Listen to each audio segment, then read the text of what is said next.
Oh, good. The mics are on. Yay. Hey. Hey. Good evening, everybody. Welcome to All the Things, the show where we talk about all things related to God, life, and the Bible from our kind of standpoint of today and today's culture.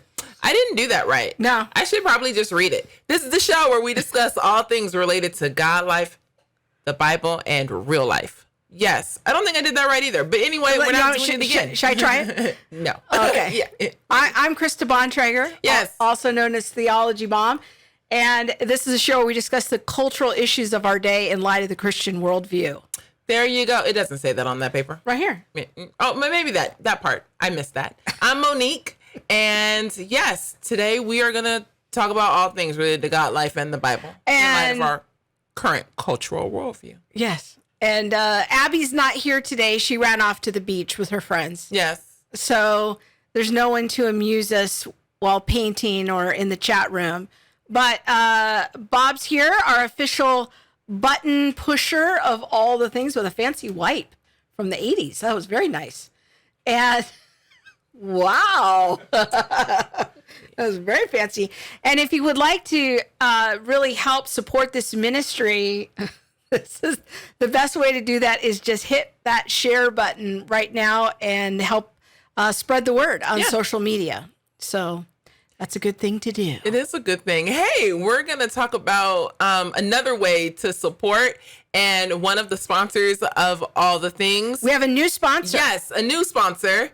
A sponsor. Yes. It's so cool. Family 210. There's a clothing line that my husband has been working on launching, and we wanted to let people know about it. It's a Christian clothing line that he's been working on some designs. And maybe, Bob, you could just tell people real quick what the 210 is about. The 210 refers to Ephesians 2:10. We are God's masterpiece, from the NLT translation. I like that. We are God's masterpiece.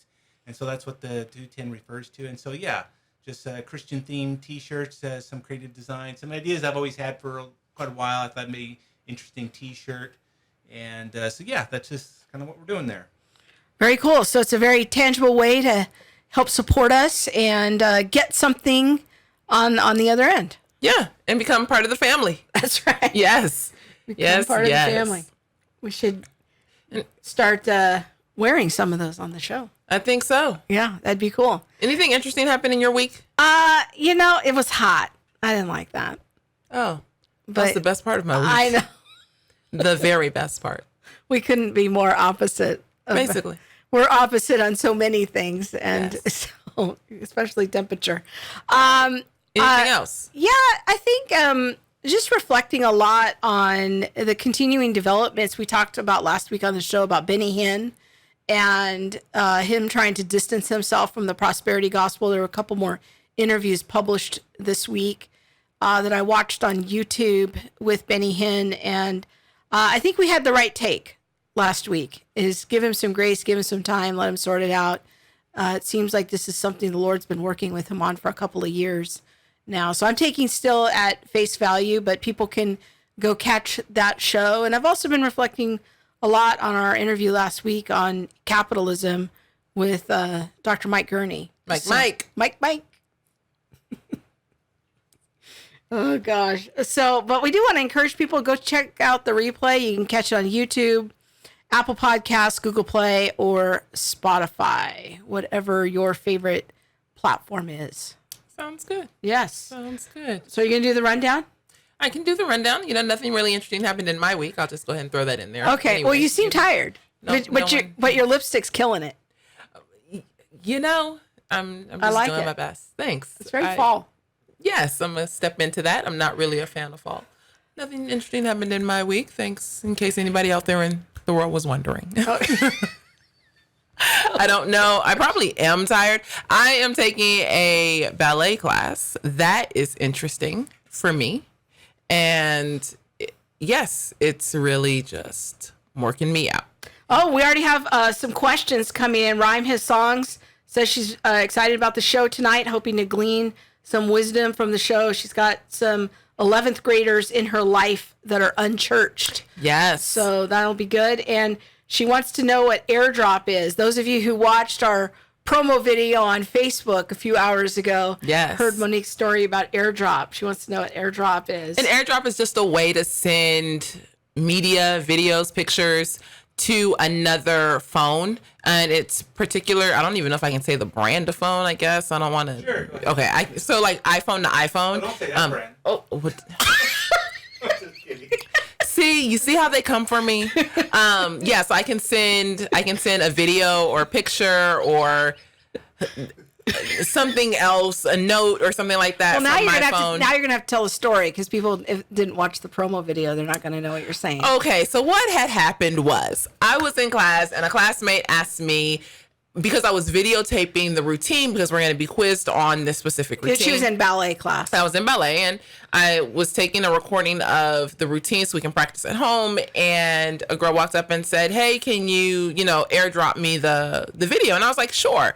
And so when you go to send the video, different names of people who have on their iPhones and the airdrop specifically on their iPhones turned on, then all of those people will pick up. So then I could have sent it to anybody, but this person, the girl's, her picture came up with her name, but then Satan came up and I was like, oh, Jesus, no, Satan. I don't want to airdrop nothing to Satan.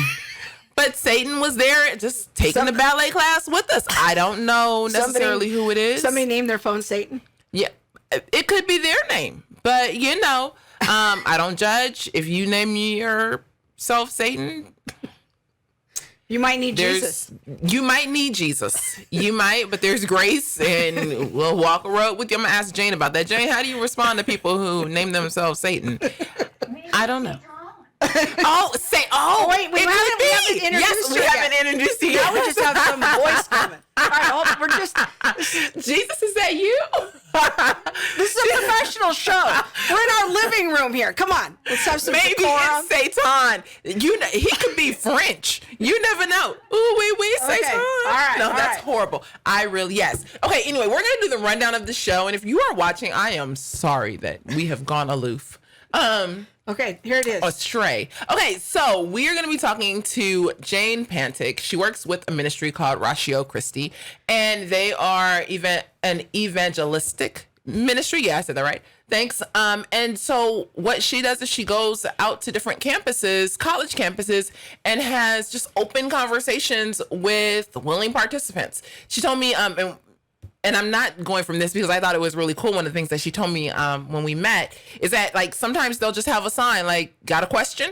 Like, no, don't come up with me with your random questions. But she's gifted in just talking to people. I am not that gifted. So I think she's in the right field. But it'll be interesting to hear what the worldview is of people who are currently attending college and in that like 19 to 20-some-year-old. Yeah, maybe even down a little bit, 15, 16. Yeah. So, and then we're going to have the tweet of the week. Yes, the tweet of the week, I think, is quite perplexing and interesting. I love it. You thought it was funny, and I was just like, I don't understand. But yes. No, I think it's so cool. We'll have the tweet of the week. And please join us in our chat box, either on YouTube or you can message us on Facebook. You can send your questions there.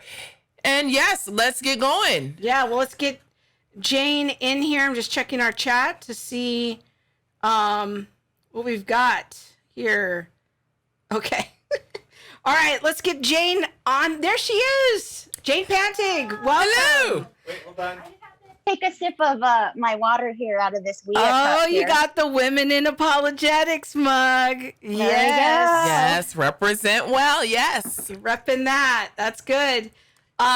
So let's talk a little bit with Jane about Gen Z, as they're called. It's because this is kind of I did some research. This is the generation of people after the millennials, which you're a millennial. Mm-hmm. I'm a Gen Xer.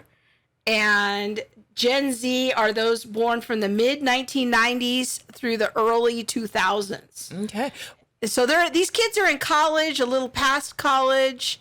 But what I think is interesting about them is they're kind of living mostly in a post 9/11 reality, the internet, the smartphone culture, And a lot of us that are my age have kids now that are in this category, or many of my older friends have grandkids in this category. So I thought it'd be great to bring Jane on and talk about how to reach some of these people. Yeah. So Jane, help us get to know you a little bit. Tell us a little bit about your background and journey to faith.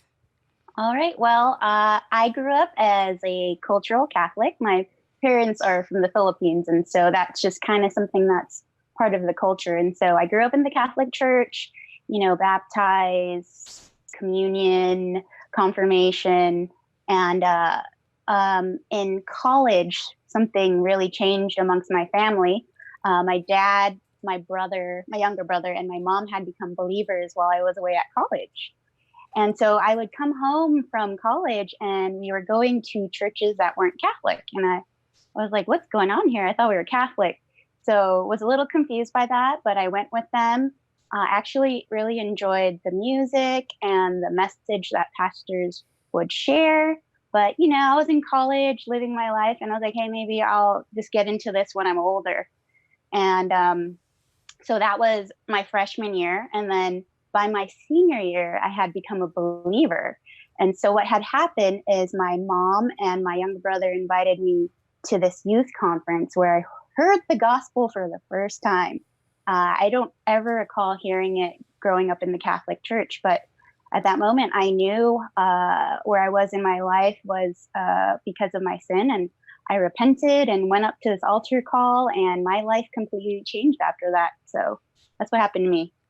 That's very cool. And I think that it's interesting to me that your parents actually became Christians first. They were adult converts, and then you kind of came along later. That's an interesting twist, because sometimes people go away to college and change worldviews while they're at college. But for you, you came home and your parents had kind of changed. Yeah. I think it's a blessing that way too, because sometimes when you become the first believer in your family, it's really hard. So kind of was a hard thing for all of us together. Yeah. So what was then kind of the step that led you to doing apologetics? Oh yeah. So I was a bio major, and I quickly found out how hostile people were towards people who believed in God. And so I was like, what did I get myself into? And I was actually taking an evolution class at the time. And my friend in that class was an atheist. And he's like, well, you believe in God now. Why are you taking this class? And at the time, I really didn't know what the positions Christians had. I just knew they were kind of against evolution. I was like, well, I need to know both sides. And so, I had a pastor who had introduced me to apologetics. And Rabbi Zacharias was one of those people. And I was like, wow, this Christian's articulate and wise and smart, and I want to be like him. So that's how I got into apologetics. And it's just really helped me become competent in my faith, and also has helped me to share my faith with people. Now, you went through the apologetics program at Biola quite a while ago, though, now, right? Yeah, I can't believe it's been that long. Yes, quite a while. We won't say what year. Okay. I'm with you. I am with you. I hear you. But really, you were such, I think, kind of a trailblazer in that you were on the younger end of the age spectrum, and you were really trying to wrestle through these things. How did you get interested in bringing apologetics to college campuses? Oh, it was really interesting. So about the time I was going to graduate from Biola, I was getting emails from the Biola department about an organization called Ratio Christi. And they were looking for, people graduating from the program to go out to the university and to do apologetics and evangelism. And I thought that was really cool. But at the time, I had some student loans, and I didn't think I could just volunteer all my life away to that. And then I got another email saying, hey, we're hiring. And I was like, oh, they're going to pay people to do this? And they responded with, well, you got to raise money. And I was like, oh, wow. Well, that's kind of hard. But the Lord took me through that. And I'm in my 9th year with Ratio Christi now. Wow, that's awesome. And so you're a home missionary, right? Yeah. So I'm raising 100% of your support. Yeah. Mm-hmm. Wow, awesome. Tell us about the ministry that you do on campuses. What does it look like? How do you get started? Yeah. So basically, you go look for a school. You go look for a school, and you figure out how to get recognized by the school. You find students, and so when I first started, I was at UCI, and That's you UC go Irvine. Oh, UC Irvine, yeah, Yeah. for people who aren't from California. So I just was asking people if they knew any students at UCI who wanted to be a part of this club. And then you build relationships with the other Christian clubs on campus. And through that, we formed a club. And so in the clubs, we talk about evidences for Christianity, historical, scientific, philosophical, and also at the same time, we want to share our faith with people who don't believe what we believe and just kind of bring them on in a conversation where they could ask all the questions they want. What does the outreach side of your ministry look like? Oh, so we do outreach at, I'm at various schools. So we try to do it out in an open area where there's grass, and we just put out blankets and snacks and signs, and we say this is the Deep Questions Club, and you could come and ask whatever you want to ask. And every week we get new people, and they're just ready to ask questions. And a lot of it naturally goes into God and just things about God and spirituality and religion. So it's just a good way for people to be exposed to a Christian worldview. So what I want people to understand, and we're showing a little B-roll here on the show of your Deep Questions Club, as you call it. You just kind of set up a tarp in a free speech zone on the campus. You have some food, and Yep. Students walk by and they just start talking about questions, and then that inevitably leads to deeper conversations that are usually sort of philosophical or spiritual. Yep. And it just naturally goes that way. We don't even try to push it in that direction. It just naturally goes there. Do most of the young people who stop by, do you find that most of them are unchurched or have some kind of experience with the church and with faith? It's a mixed bag. Yeah, but definitely a lot of students are non-religious. So people who have never been to church. You get those students who are spiritual but not religious. So people just trying to figure it out on their own. And then you meet some students who might have had some exposure to Christianity, but it's really mixed up. So when they stop and talk to you, how would you characterize the worldview beliefs of the average student that comes by and speaks to you? Like, if you might describe, like, what is their belief about reality and morality? Like, how might you just kind of walk us through what their major belief system is? A lot of them are just trying to figure it out as they go. A lot of kids want to say they're spiritual. So in the past, a lot more students were more atheistic, but I think atheism and materialism has just kind of left them empty, and they want to know that there's something bigger than them. So I think that's why a lot of people just generally gravitate towards spirituality in general. So they're kind of looking for something spiritual, but not necessarily an organized religion. Exactly. Okay. Mm-hmm. What are some of the most common questions that you get about Christianity? Oh, it's like, why are Christians hypocrites? Why do they do all these bad things in the name of God? So a lot of the questions, if they're asking questions about Christianity, are usually the misunderstandings or misconceptions of it. So, yeah, that's a lot of people don't generally just come in and start asking about Christianity. It's usually a more general question that leads into religion, and then that's how Christianity comes into the conversation. Do you notice a certain theme? Because if most of the people that stop by aren't asking about Christianity, is there a theme to what they are asking about? A lot of them like to ask about the meaning of life, what happens when we die, how do you live your life? A lot of the students kind of are looking for guidance and wisdom and knowledge, and some of the questions I get is, how do you acquire wisdom? How do you acquire knowledge? And a lot of the times we talk about truth or morality. So we have a viewer who has a question for you, Jane. Rhyme His Songs, who's a frequent viewer of the show, wants to know, what is the key issue of Gen Z's spirituality? Like, what is it that they believe spiritually? Do they just kind of come in and they're just sort of ambiguous, or are they New Age, or what do you see from them spiritually? Yeah, I think spirituality, it always, when you meet with them, it kind of sounds New Agey. It's just like kind of like they want to know that there's just something besides this world, or there's something supernatural that's around them. So we hear students who talk about, can we talk about drugs on this show? Yeah, we can talk about all. That's why it's all the things. Okay, all the things. Yeah, this is all the things we talk about on campus.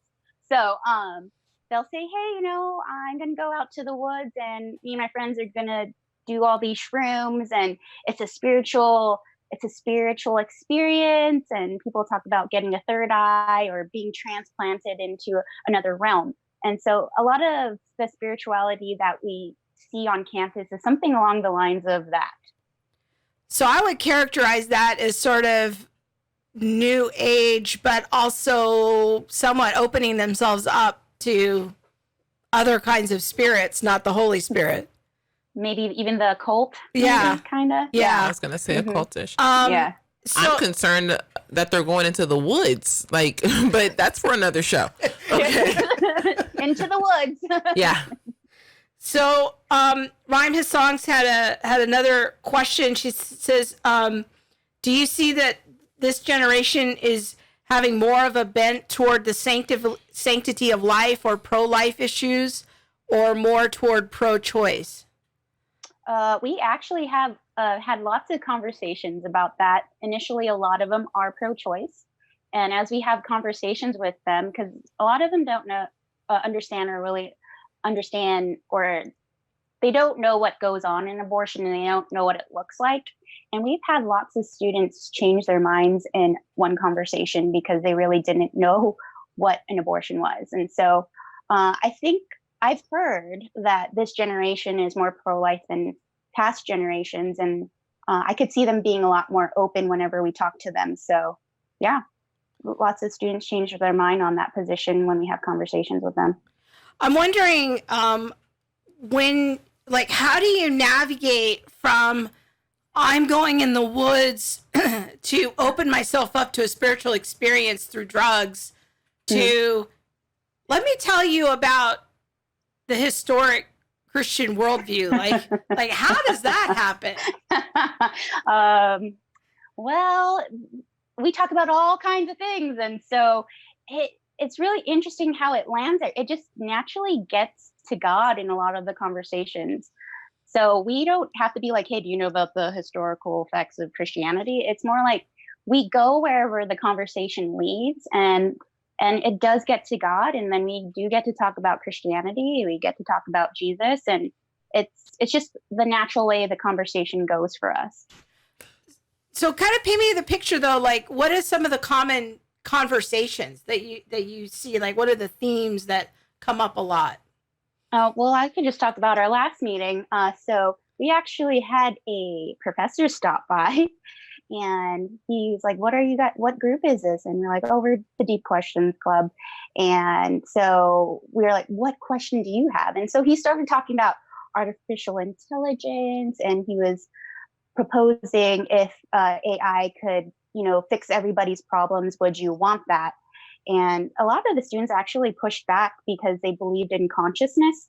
So we started talking about consciousness, and, he was very materialistic. And at the same time, he was really condescending. So a lot of the students were pushing back on how condescending he was towards the students. So it was kind of interesting to see that they don't just believe what they're told, which gives me hope for this generation. They're willing to push back on some things that their professors say.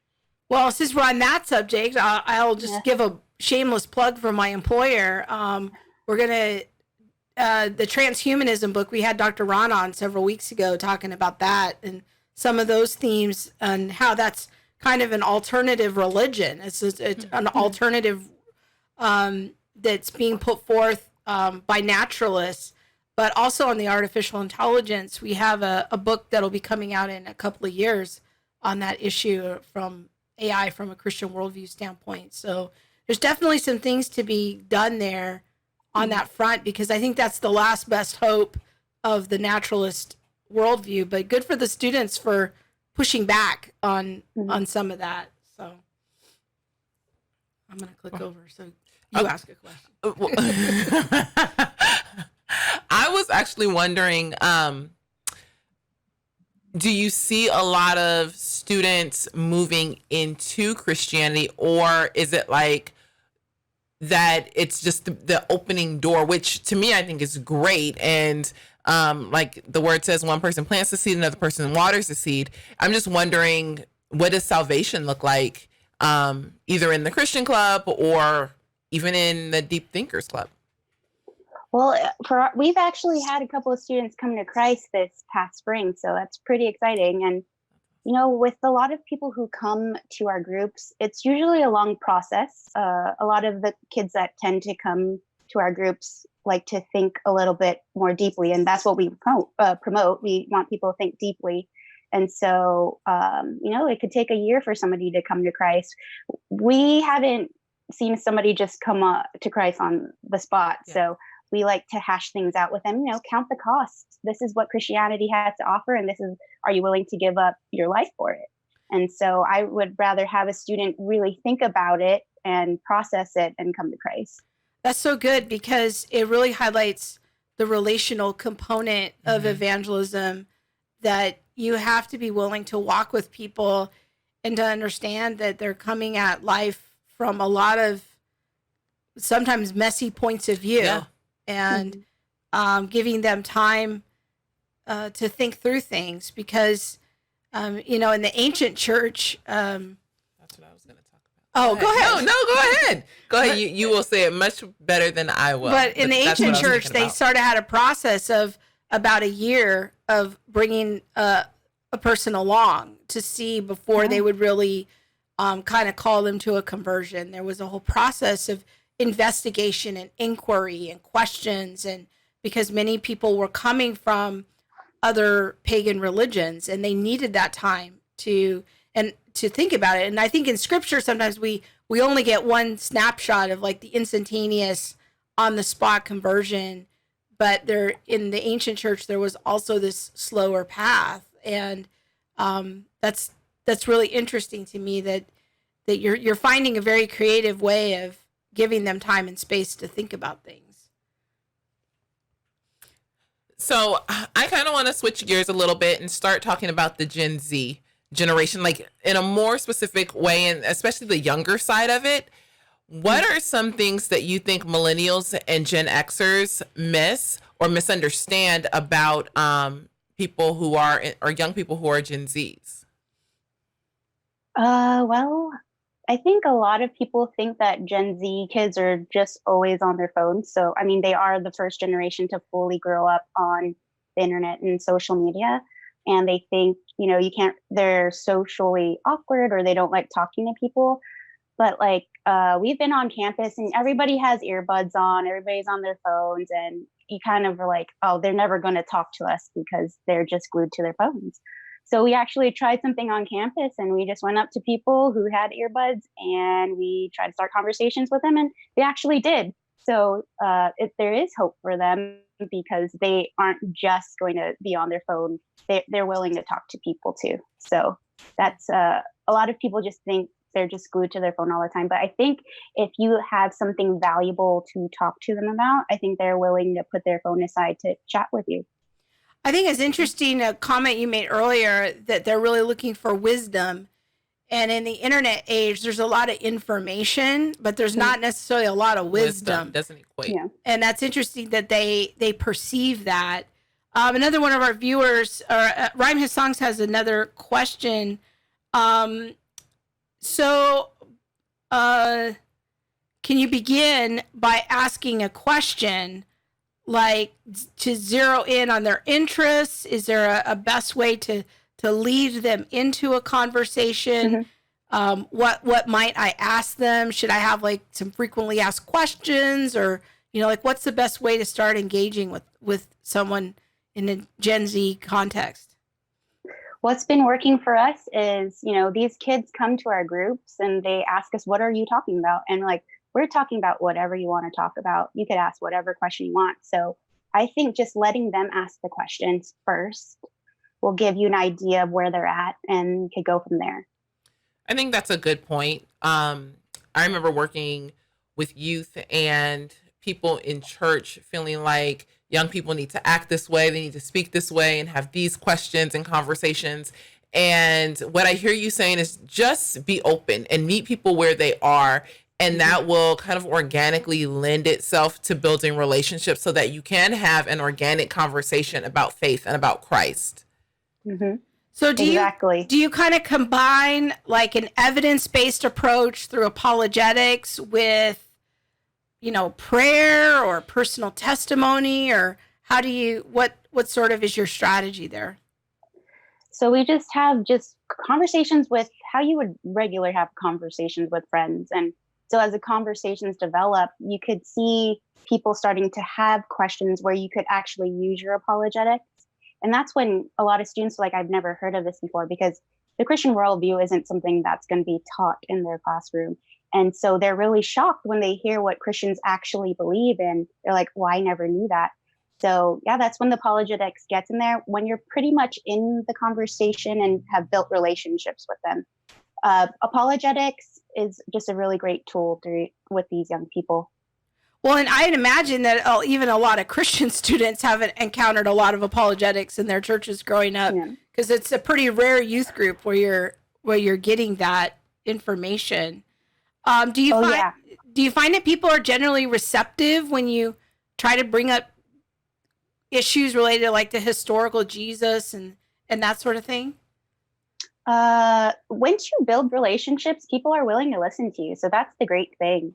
I think maybe if you started off with, hey, did you know Jesus was a historical figure? I think that would probably make people walk the other way. But since we've been having conversations with them, it gets easier to introduce those concepts to them. What I love about Jane's approach is that it's relationship oriented. Mm-hmm. It's like she's done all the homework, she's got the evidences, but it's not just about like a direct presentation or a talk, which is so often how you see apologetics showing up. And that was one of the reasons why I wanted to have her on the show, is because I want people to see like, no, this needs to be something that you stitch into your life. And kind of what I hope people will come away with is a couple of things in this discussion is the importance of being prepared, that, Jane's done some good work and wrestling through questions for herself and being conversant about issues, but also thinking about opportunities that are right in front of you. Yes. Like, I love the simplicity of your ministry, Jane, that you are really just an everyday evangelist. I mean, I know you're out there raising support and you're full-time going to 4 college campuses, but your approach is so simple of, we're just going to sit in a free speech zone and have it set up a sign and have some food and invite people to talk to us. That is a very powerful, I think, approach. And it made my mind start thinking about the kids that come in and out of my life as a mom, when my kids are bringing their friends to the house, or I have to drive them somewhere in the car. Sometimes kids come from really broken homes, and then they're hanging out with my kids. How can I start to build those relationships with them and be an opportunist in an everyday way? And that's kind of what has inspired me about knowing you, Jane. Cool. I'm glad I could inspire somebody. That's great. Okay, so what advice, or what would you talk to parents about and advise parents to do to reach out to the kids who may be unchurched? One of our viewers, I think it was Rhyme His Song, said, there are some 11th graders in her life who are unchurched. How do they begin, that process in reaching out to them, or what are some things, maybe even if they're not beginning that process, that they should just keep in the back of their mind? Yeah, just asking them what is your home life like? Just asking questions about them, and then let them ask you questions. And I think the thing is, we shouldn't assume things about people, because I think that's what we do as we don't want to be judgmental Christians, right? And so you just want to ask them instead of assuming, oh, well, their family's like this and this and this and that. So just getting to know them, I think, is the best thing you could do. And as time goes by, they're gonna ask you those hard questions. I mean, I have this one student, and she's a teen mom, and so I got to know her just in that first meeting, and I just asked her questions about what is it like to be a young mom, and what do you enjoy about it. And I just praised her for making that decision to keep her child at such a young age, because this culture tells you can't do it when you're that young. And so it was just really cool to have that conversation with a young person and to encourage them.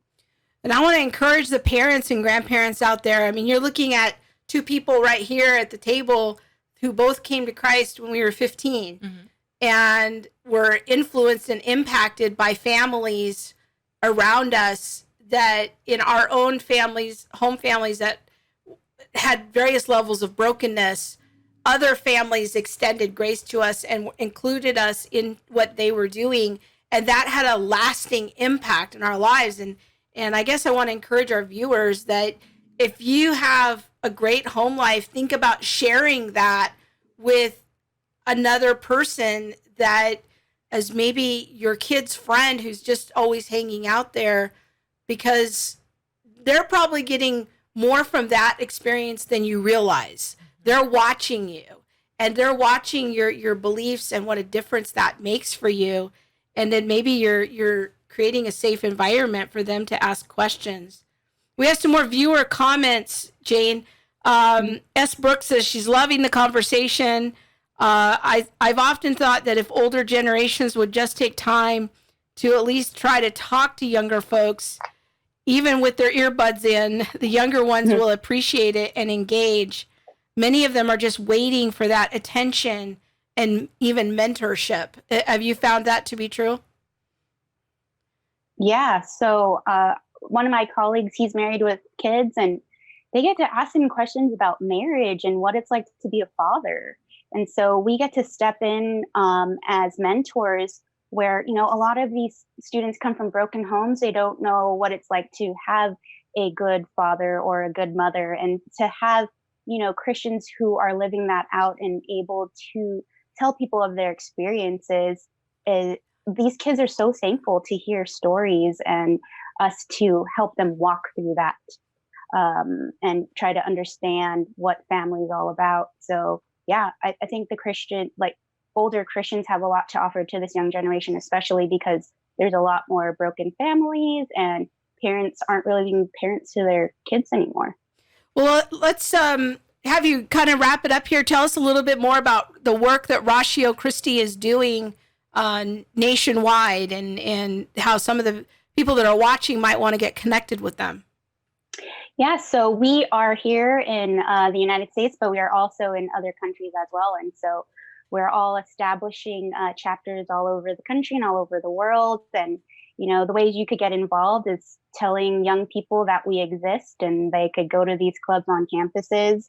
And you could just find us on the internet at ratiochristi.org, and you could find out more where we're at and, what we're doing. There we go. We have a little graphic up on the screen about Ratio Christi, and it's sort of like a campus ministry, like an InterVarsity chapter or Campus Crusade, but it's focused on allowing young people to really come ask their difficult questions, as well as Christian students who've maybe come from Christian homes but are now kind of wavering in their faith, having some support and some ways of getting engaged in a deeper way on what they believe and why they believe it. So Ratio Christi is a great ministry, so we are glad to have Jane here. Thank you, Jane, for doing this. Your ministry and mission are so vital. Thank you so much. I really hope that. Thank you for having me. Yeah, I hope that people will be inspired today as a result of what you're doing. So thank you so much, You Jane. just go out there and have conversations, see where it goes. That's right. Be really good listeners and be gentle and respectful. And I think God will show you really, really great things. Awesome. Thank you. All right. All right. Bye. I think her closing point is so important. Like, just be gentle, be respectful, non-judgmental, and see what opens up. I mean, it's the exact same thing that we want, or that I know I want. I can't speak for everybody, but, gentleness, respect, please don't judge me. And let's have a conversation. Yeah. And I think that there's we're in a cultural moment right now where we're trying to find that line of how do I engage with people in a gentle, respectful way and just non-judgmental. The way I'm understanding what you're saying there is that people come to Christ in all kinds of messy life situations. They come from broken homes. They come from abusive homes. They come from new age worldviews. They just come from all kinds of different situations and belief systems, but that we're ultimately and clearly pointing them to Christ. And that's what I love about what Jane's doing.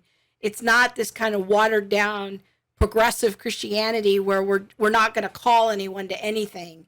We're going to still clearly preach the gospel and give people evidences for the historic Christian faith, but on the front end, learning how to be what I call living invitation, so that people want to keep coming back for more conversation. Yeah. So I'm always triggered by the word of don't be judgmental, because it's like the whole progressive Christian, like we can't judge anyone and then we don't want to ever lead anyone to the cross. No, I just think I had the guy named Satan or girl, whoever in my class named Satan, and their phone was named Satan. And it's like, that's where you are. Yeah. And I'm not going to judge you because that's where you are. What I can do is treat you with gentleness, kindness, love, respect. And that person is Jesus. And we will, just because you're named Satan doesn't mean I can't have a conversation with you. Doesn't mean I can't, ask questions. I don't have to, I guess, condemn you. Let's not be the condemning kind. Let's not do that. Yeah. Yeah. And I think that what I really hope that people will get from this, honestly, is just, I love Jane's like an everyday hero. Mm-hmm. And I hope that people will be inspired to be everyday heroes to their kids' friends or to their grandkids, or, just to really sow into other people's lives and be a good listener, because really you don't know what a difference it makes. There were a couple of families when I was in high school and very confused and had a difficult, non-existent relationship with one of my parents, and those families that let me come over and eat dinner with them, and where the dad talked to me and asked me questions about my life or what I was interested in, that guy probably had no more idea, that he was making a difference in my life, but it showed me something different, and it helped to inspire my faith. So it makes a difference. It does. So it does. Okay. All right. So how about some tweet? Let's do the tweet of the week. That's right. Tweet of the week.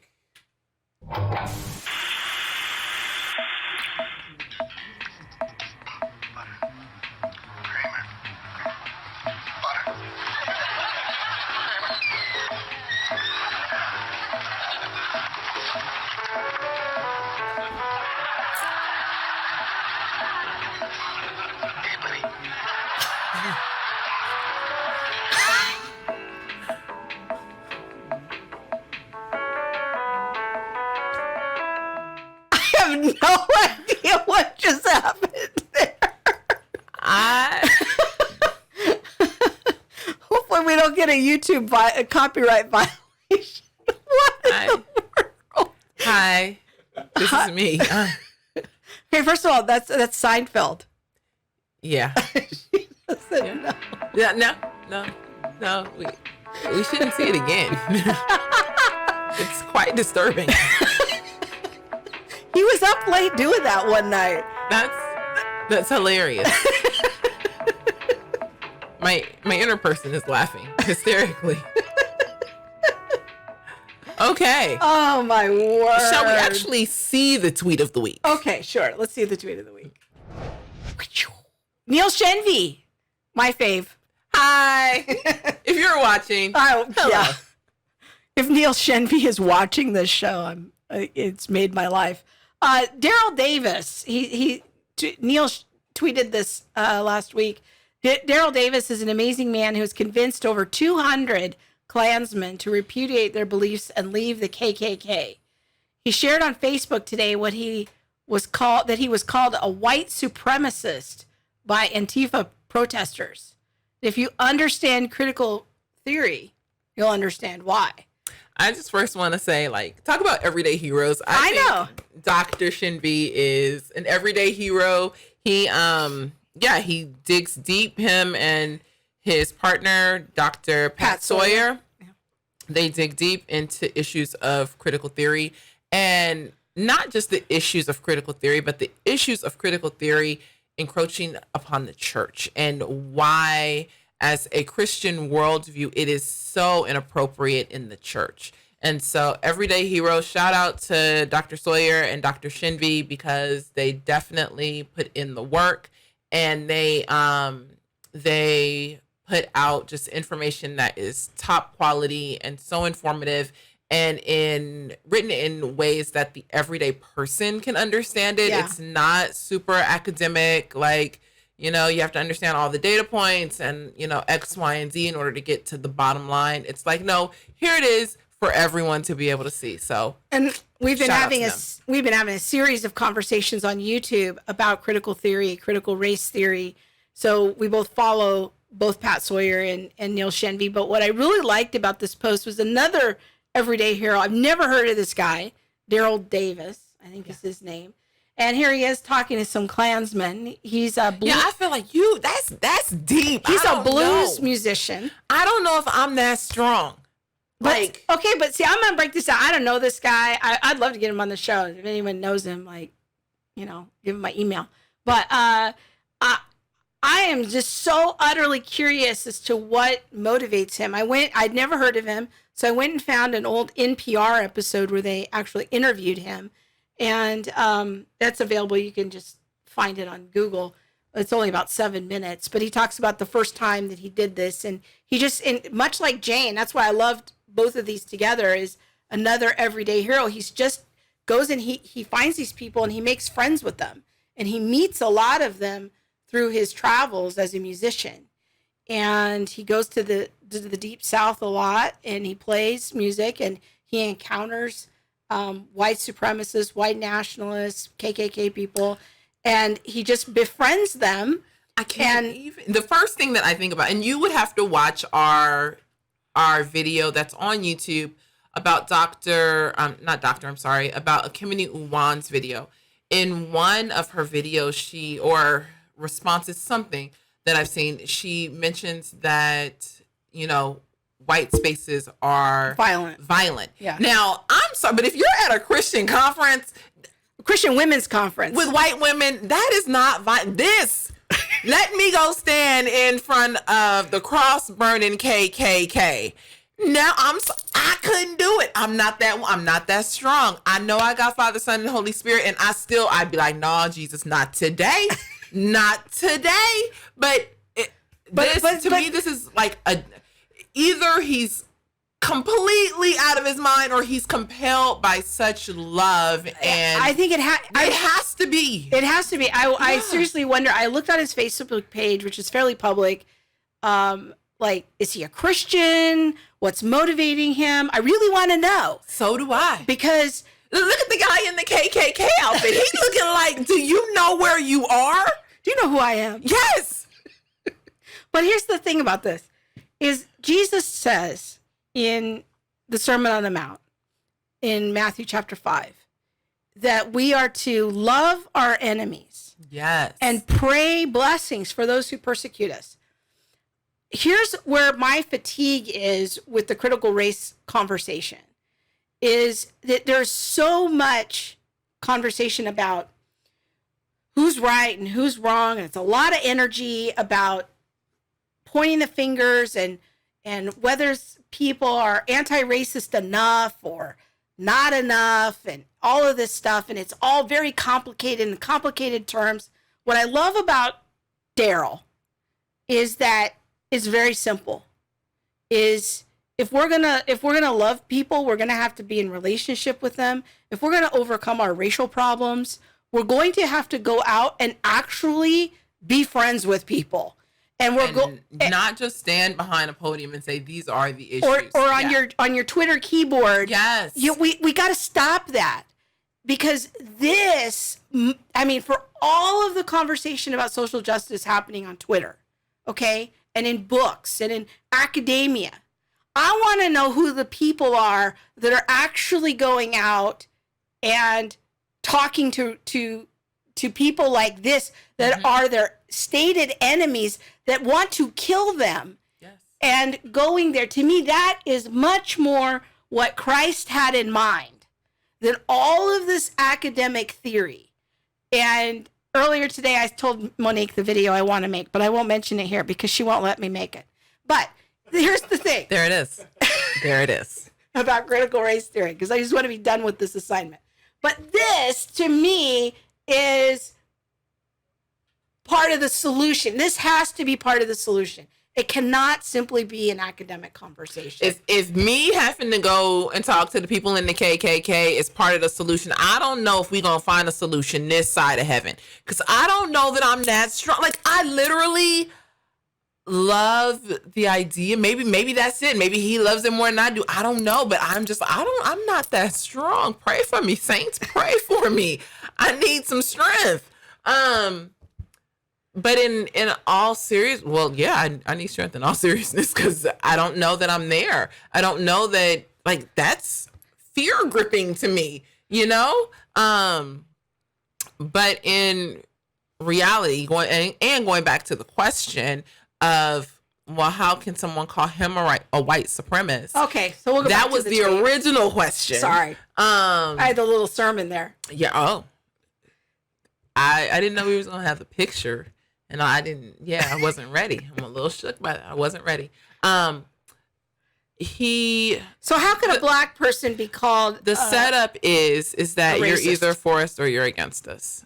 That's basically it. So if you are not siding with the thought of critical race theory, then you are participating, even if it's unknowingly, you're participating in whiteness. You're participating in the system of oppression. So because he is not, I guess, working to be against the KKK or speak out against that oppression, then he would be participating in that. And there's many different avenues in which you can say, to me, part of it is personal responsibility. And again, like, that's part of what we talk about in the videos, but that would be seen as whiteness. I am not a victim. Not holding to the victim narrative of being oppressed would be living in a pre-encounter phase and not truly being woke, so to speak. He's not a proper woke black person. If they're calling him a white supremacist, I would say that's probably that's how they arrive at that conclusion. Yeah. But check out the videos. People, check out the videos. They're so informative, and you would be surprised how the conversation of critical race theory is infiltrating the church, and it does not belong there. Let's see. We have someone's telling me they liked my little sermon. Oh, okay. Well, there's that. I think that, I guess for me, after all of the 9 months or so, 10 months that we've been talking about critical race theory and all of this stuff, to me, when I saw this, I felt like this is much closer to what Christians ought to be doing. Is really this is what it means to love our enemies. This is the snapshot of what that means. loving our enemies is not a word. It can't just be a political idea. It can't just be a pretty sermon. It can't be an academic conversation. It can't just be about, well, let's parse out a whole new vocabulary on what these words are going to mean now for this group of people. No. This is what I've been trying to explain for the last 10 months is the kingdom of God subverts all of that. When you go and you love your enemies, that is what it means to display the love of Christ. Love is not a word that means like I just accept everyone's sin or that I bully them into believing my belief. It's about friendship and extension of kindness and bringing people along. There was a great story in the NPR thing that I listened to, and he was talking to this Klansman, and they'd been developing a friendship, and so they were driving in a truck somewhere together, and the Klansman says to Daryl, well, you know that all black people are inherently violent. And Daryl says, well, I've never beat anybody up in my life. What are you talking about? And he's like, well, it just hasn't come out yet. But all black people are inherently violent. This was the Klansman's belief.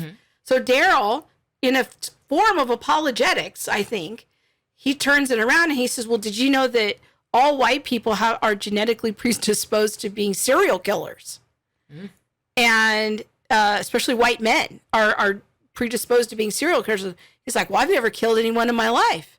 He says, yeah, well, look at Ted Bundy and Jeffrey Dahmer and all these people. They're all white. They're all white males. It just hasn't expressed itself yet. And that guy said that conversation was part of the beginning of the turnaround for him. But Daryl had to be willing to be in a significant enough relationship with this guy to go somewhere with him, to get in a truck with him, but that is what Jesus means when he says to love our enemies. Yes. And I think that that's a whole lot closer to the solution of racial unity and reconciliation than all of these academic conversations and all of these talking heads. Honestly. I agree.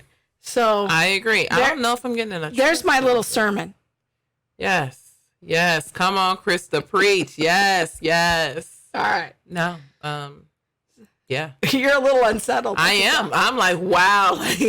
Yeah, but I mean, that's also encouraging for me personally. Like, okay, so I've come this far. Like, what else can I do? How else can I, go out and reach out to someone who believes differently than I do or thinks differently than I do? And yeah.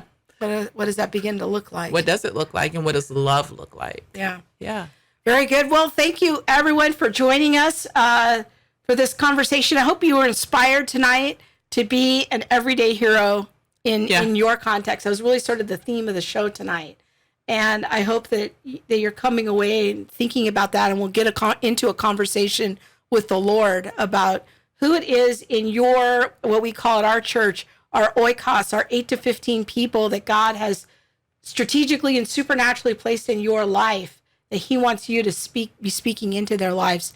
Be prepared, if you need to read some books or get prepared, learn some apologetics. There's a ton of great resources out there, podcasts, videos, all that stuff. But also don't forget to be in relationships. Yeah, that's really the big theme for tonight's show. Share the show. Click on that share button.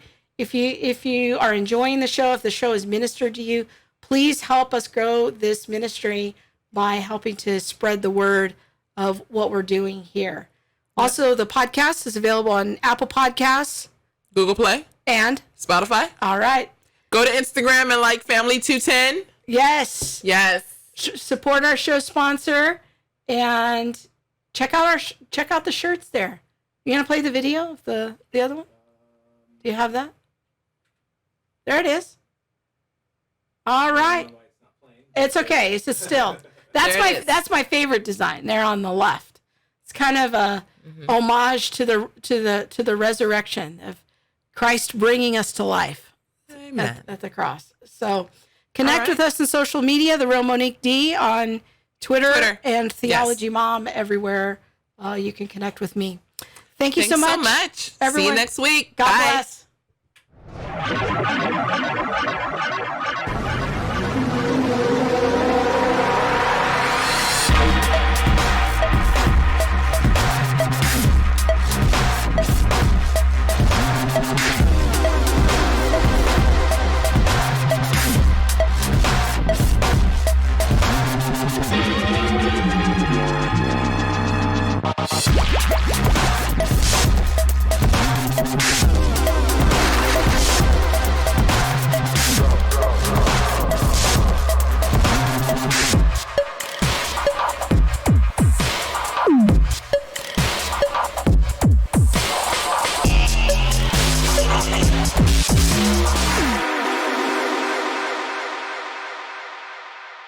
There's nothing